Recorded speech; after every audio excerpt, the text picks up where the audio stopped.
दोस्तों नमस्कार, मैं विनोद शर्मा पॉलिटिकल चौपाल में आपका स्वागत करता हूं।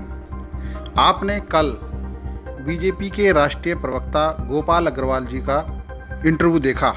उसमें पहली कड़ी में जो राहुल गांधी, सोनिया गांधी और कांग्रेस के जो ट्रस्ट हैं उन पर उनका तीखा हमला था। आज दूसरी कड़ी में आप देखेंगे कि भारत चीन के संबंध, व्यापारिक रिश्ते किस स्तर पर पहुंचे हैं, आने वाले दिनों में केंद्र और बीजेपी की क्या नीति रहेगी और उसके साथ साथ कैसे आयात और निर्यात की नीति बदलती रही है। इन सब मुद्दों पर हमने बातचीत की।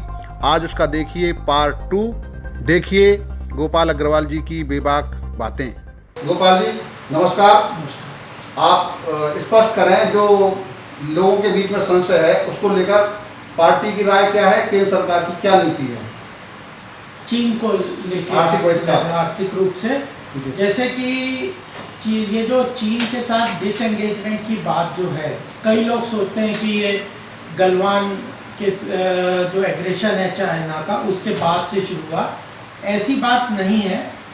जब आरसेप जब था, रीजनल कॉम्प्रिहेंसिव इकोनॉमिक पार्टनरशिप की बात थी, वह नवंबर में चीन सरकार का प्रेशर था कि हम जब शी जिनपिंग भारत आए थे तब उनका प्रेशर था चाइना की भारत आरसेप साइन कर दे। लेकिन प्रधानमंत्री ने सब लोगों की बात को समझते हुए, देश की अर्थव्यवस्था की आवश्यकताओं को देखते हुए, मैन्युफैक्चरिंग सेक्टर को जो पीछे एफटीए वगैरह के कारण जो नुकसान हुआ था उनको समझते हुए तब यह आरसेप की संधि को रोक दिया था और जो भारत है वो आरसेप के साथ अनुबंध नहीं किया था। तब से हम लोगों ने यह प्रयास किया कि ये जो चीन के साथ जो मैन्युफैक्चरिंग सेक्टर का बहुत बड़ा इंटीग्रेशन है उसको कम किया जाए और भारत के मैन्युफैक्चरिंग सेक्टर को मजबूत किया जाए, ताकि भारत से बने हुए प्रोडक्ट जो हैं, भारत से बनी हुई वस्तुएं ही लोग यहाँ पे भी इस्तेमाल करें और विश्व में अलग अलग जगहों पे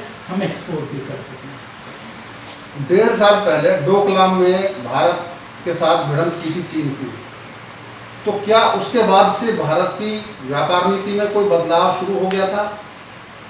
क्योंकि आयात और निर्यात का जो बैलेंस है वो कुछ अलग है, तो इस बारे में क्या बदलाव शुरू हो गया था या आने वाले दिनों में बदलाव दिखाई देगा? नहीं, देखिए, जब ये जो फिस्कल जो ट्रेड डेफिसिट है चीन के साथ, वो हमारा धीरे धीरे काफ़ी बड़ा है और इसका एक मुख्य कारण ये भी था कि 2010 में हमने आसियान कंट्रीज़ के साथ फ्री ट्रेड एग्रीमेंट साइन किया और उसके कारण ये जो आसपास के 10 देश हैं, चीन ने उसका फ़ायदा उठाते हुए अपनी कई सारी मैन्युफैक्चरिंग कंपनीज़ को इंडोनेशिया, बांग्लादेश, मलेशिया जैसे स्थानों में स्थानांतरित कर दिया और वहाँ से ज़ीरो कस्टम ड्यूटी के मार्फत वो भारत में सस्ता सामान आयात करने लग गए। और यह यूपीए सरकार ने 2010 में इसको FTA free trade agreement sign किया था। हम लोगों को समझ में आ गया था कि इसने देश की मैन्युफैक्चरिंग सेक्टर को बहुत बड़ा नुकसान दिया है और हमारी जो छोटे मझले उद्योग हैं उनको दिक्कत हो रही है। तो हमने एफटीए भी रीवर्क करने का प्रयास किया और उसको आसियान कंट्रीज़ के साथ उसको ख़त्म करने के ऊपर हमने कदम बढ़ाया। फिर इस बार बजट जो आया तब हमने लगभग 56 आइटम्स में 8 कैटेगरी में इंपोर्ट ड्यूटी बड़ी बढ़ाई।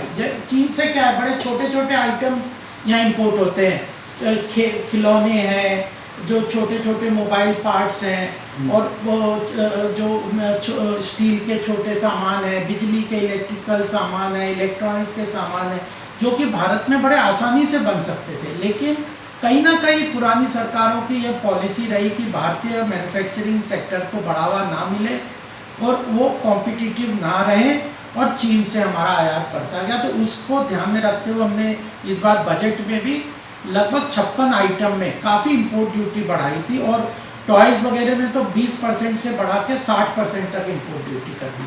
तो हमारा चीन के साथ मैन्युफैक्चरिंग सेक्टर का डिसएंगेजमेंट तो नवंबर से ही शुरू हो गया था और उसके बीच में हमें समझ में आ रहा था कि चीन की जो विस्तारवाद योजना है वो फिजिकली नहीं है, आर्थिक रूप से भी वो विस्तारवाद के रूप में काम करता था। और जैसे पीछे दत्तोपंत ठेंगड़ी जी बहुत पहले कहा करते थे कि इकोनॉमिक इंपीरियलिज्म, आर्थिक विस्तारवाद की नीति आजकल ज़्यादा चल रही है और उसमें चीन सबसे अग्रणी रूप से काम कर रहा था, तो उसको हमने समझते हुए उसके साथ डिसएंगेजमेंट शुरू कर दिया।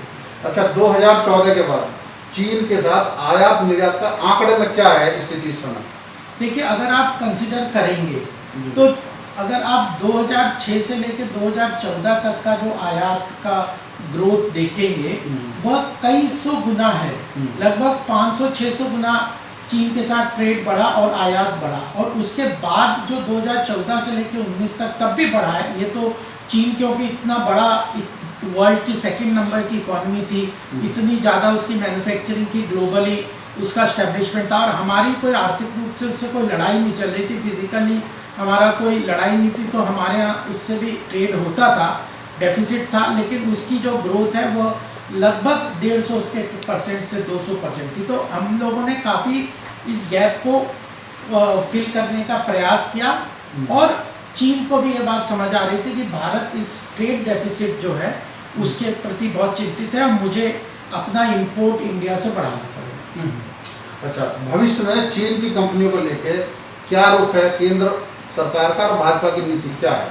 देखिए, एक तो आर्थिक रूप से जो नीतियां हैं विस्तारवाद की, वह तो एक समस्या चीन के साथ थी, लेकिन जब गलवान जैसी स्थिति हुई, गलवान में उसने एग्रेशन किया और एलएसी के ऊपर हमारे से ऊपर इंट्रूजन करने का प्रयास किया और एक हमारे 20 जवान वहाँ पे शहीद हो गए, और जिस तरह की नापाक हरकत चीन ने की, तो उसके बाद से तो यह स्पष्ट हो गया कि अब हमें इसके साथ आर्थिक रूप से कोई संबंध नहीं रखने, चाहे देश की अर्थव्यवस्था को कितनी ही कॉस्ट बियर करने पड़े। और इसके लिए हमने जो लगभग 59 ऐप्स हैं वो बंद कर दिए, बहुत सारे इंपोर्ट ड्यूटी जो चीन से आयात होते थे उनके ऊपर ड्यूटी तो बढ़ाई थी, अब तो जो कंटेनर्स हैं उसको इंपोर्ट को पूरी तरह बैन कर दिया। ऐसे कई इमीडिएट चीन को इकोनॉमी को हर्ट करने वाले जैसे कई महत्वपूर्ण कदम सरकार ने वर्तमान में गलवान क्राइसिस को ध्यान में रखते हुए लिए। आपको उनका यह इंटरव्यू कैसा लगा? आप इसको शेयर करिए, लाइक करिए और